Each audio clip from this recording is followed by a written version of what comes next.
정부 여당의 입장차가 또 정부 여당과 야당의 입장차가 비단 집시법에서만 있는 것은 아닙니다. 노란법특법을 놓고도 대치를 하고 있는데요. 이현정 의원님, 네. 윤 대통령이 집권 2년 차에 헌법상 기본권 논쟁이 쟁점이 되고 있다. 이렇게 분석하는 시각도 있더라고요. 근데 이게 이제 기본권이라는 게 어떤 일방의 기본권은 안 되죠. 네, 예를 들어서 그렇죠. 우리가 회사 같으면 노동자의 기본권만 보장해주고 사용자의 어떤 기본권을 보장해주지 않으면 그 자체도 이 균형이 맞지 않는 거 아니겠습니까?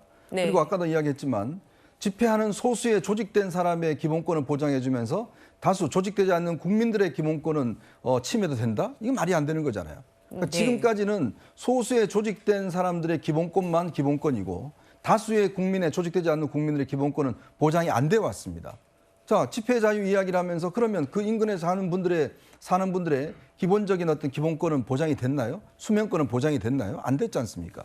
자, 그거를 이제 정부가 적절하게 규정을 하겠다는 거죠. 이 노란봉투법도 마찬가지입니다.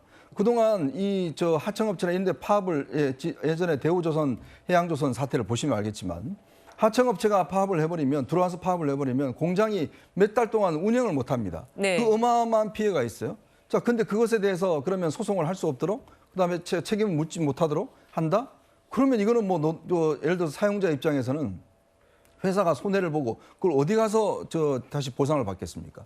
그러니까 불법적인 어떤 이 파업에 대해서 그것도 본인 직접적인 노조가 아니라 하청업체 노조가 하는 부분에 대해서 지금 이 노란봉투법 같은 경우는 이거 면책해 줘야 된다는 이야기잖아요. 예, 그럼 그렇죠. 노동자는 파업도 하고 그다음에 가서 뭘 해도 괜찮고 그다음에 나중에 책임도 안 지고 그런 세상이 어디 있습니까? 자유라는 거는 책임이 따르는 겁니다, 항상. 네. 자유의 바로 이면은 바로 책임이에요. 근데 지금 그 야당 같은 경우는 지난 문재인 정부도 그렇지만 이 노동자들의 어떤 파업의 어떤 여러 가지 어떤 자유를 이야기하면서 책임은 전혀 이야기하고 있지 않습니다. 그렇기 때문에 바로 이 노란봉투법이 굉장히 저는 위헌적이라는 생각을 하는 거죠. 네. 그만큼 균형적으로 보장이 돼야 되죠. 사용자 입장에서도 충분히 그 손해에 대해서 보상받을 길이 열려야 되는 거 아니겠습니까? 대표적으로 쌍용자동차가 그렇습니다. 쌍용자동차가 그렇게 오랫동안 파업을 하면서 회사가 어떻게 됐습니까? 망했지 않습니까? 네. 물론 지금은 딴 회사 인수돼서 새롭게 부활을 했지만 누가 피해자입니까? 그 노동자들이 피해자예요.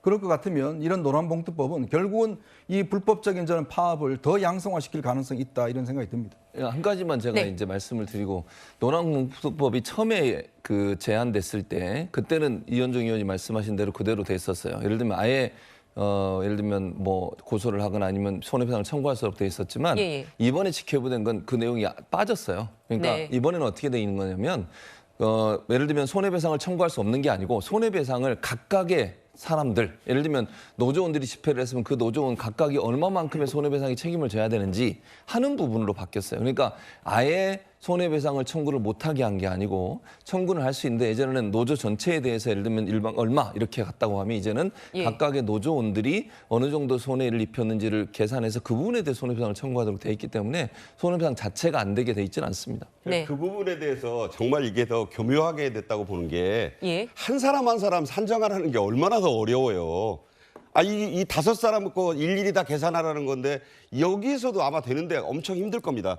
개개인의 그 피해액을 산정해서 합산을 해라. 이게 차라리요 금지하라는 것보다 더 사실은 장벽을 높인 거예요. 비관세 장벽이라는 거 있잖아요. 스위스의 알프스 산맥에다가 관세사무소를 마련해 놓으면 그거 해변에다 놔두고 규제하는 것보다 더 어려운 겁니다. 그래서 노란봉투법이 아직도 논란의 소지가 많고 지금 최 교수 말씀하신 그 개별적인 산정 네. 이게 사실은 더 문제의 소지가 있을 수 있다. 이 점도 한번 지적하고 싶네요. 네. 집시법 개정과 노란봉투법 안에서도 많은 의견이 오갔습니다. 이렇게 논란이 되고 있는데요. 여기까지 짚어보도록 하겠습니다.